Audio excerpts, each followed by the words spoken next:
Getting into medical school was a piece of cake for me. Just kidding, no one has ever said that. Hello everyone, this is JV back again and welcome back to my channel, and in this video we are going to talk about my journey from high school to medical school. So if you guys are new to my channel, I am JV and I'm a first year medical student from St. Luke's Medical Center, College of Medicine, William H. Quasha Memorial. Yes! So in this video, I want to talk to you guys about three things. The first one being senior high school, the second one is university life, GWA and NMAC, and the third one being an overview of my extracurricular activities and my interview experiences. So let's talk about senior high school first. So if you guys don't know yet, I did senior high school because I did my high school in Edmonton, Alberta, Canada. So I did my high school in McNally High School in the city of Edmonton. So I did two diploma programs during high school. The first one being the Alberta Diploma Program, which is commonly done by all the senior high school students in Alberta, or in Canada. But I also did an extra diploma, yes, as an overachiever when I was in high school. I did the International Baccalaureate Diploma Program. So the International Baccalaureate Program is considered to be one of the hardest high school curriculum in the world. I'm not sure how true that is, but a lot of people say that it's challenging, and yeah, I can attest to that it was really challenging. It was like doing university stuff in high school, so that was extra challenging. So one of the disadvantages of, working on two diploma programs is that you had two sets of exams as well. So we had much more exams as compared to like the usual high school students. We spent 2 months for exams. So high schoolers in Canada usually just have June as exam month. But for us who are taking the International Baccalaureate Diploma Program, we also had May. So we had May and June pure exams. So yep, I guess you can say that we work hard maybe when we were in high school, but I question it now.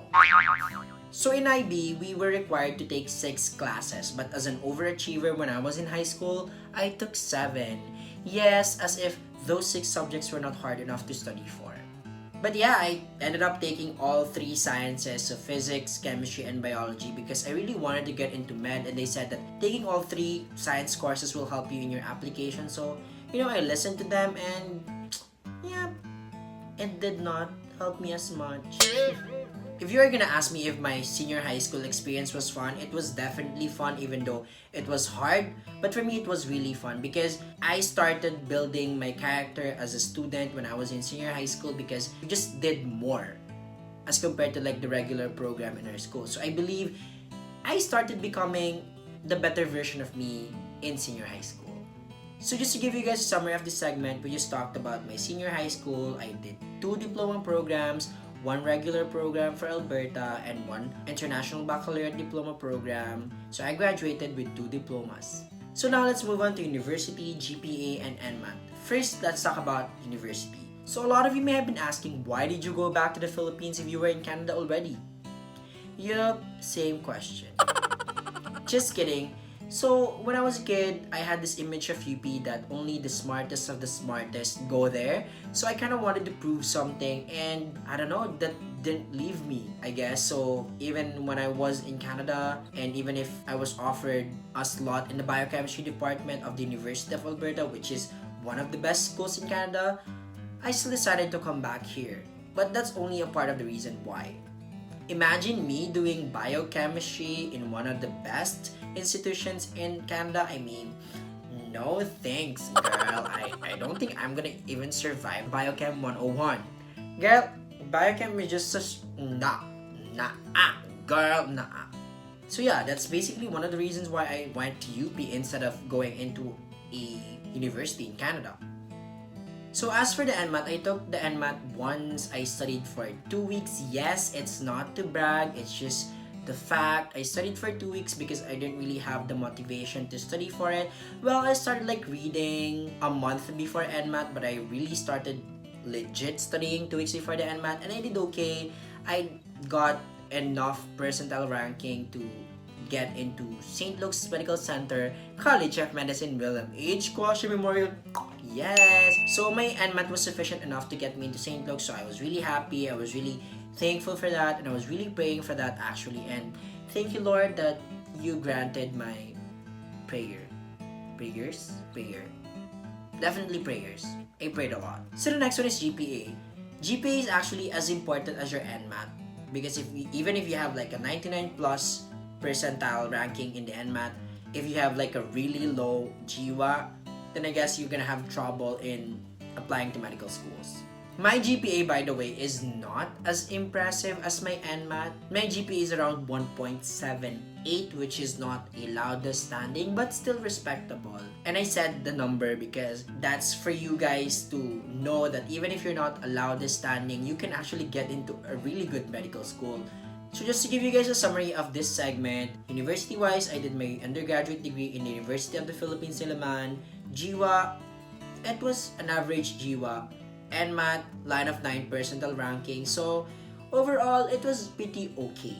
So the last part is basically my extracurricular activities and my interview experiences. So let's talk about the extracurricular activities first.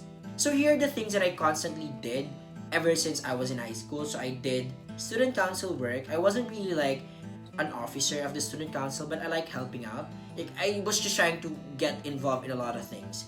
So the next one is the Model United Nations. So Model United Nations is basically a simulation of what ambassadors do in the UN, how they do things, how they come up with resolutions and stuff like that. And yeah, I started doing this since I was in high school and I continued doing it when I was in University of the Philippines, and we actually attended a lot of international conferences and some local conferences as well in the Philippines, and it was a life-changing experience for me.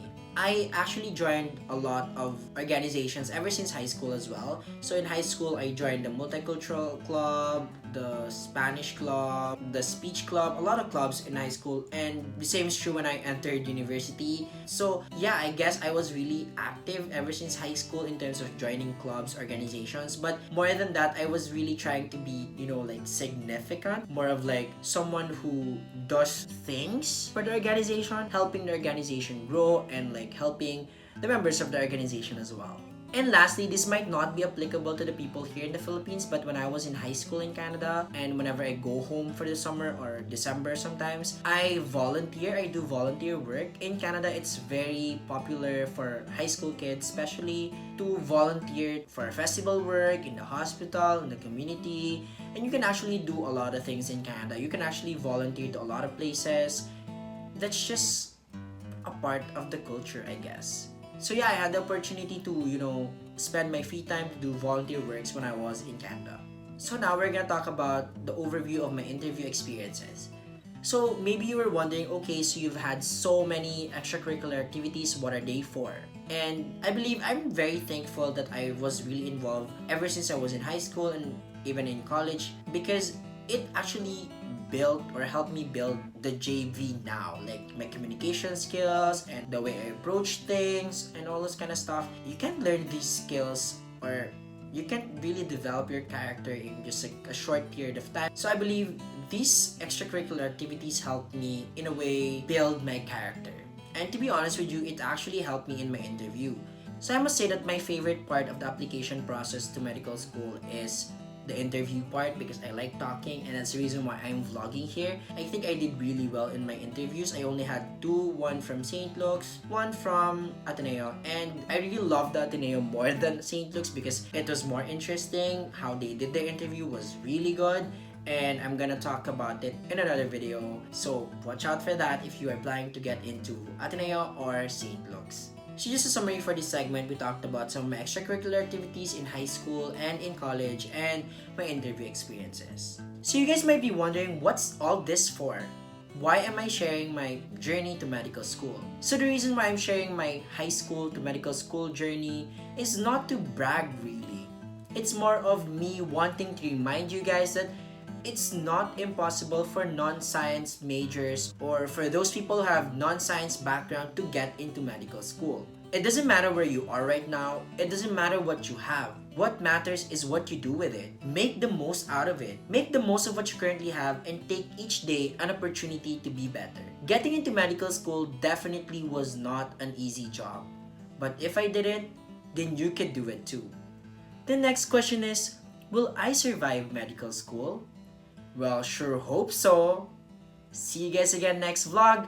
Bye-ers!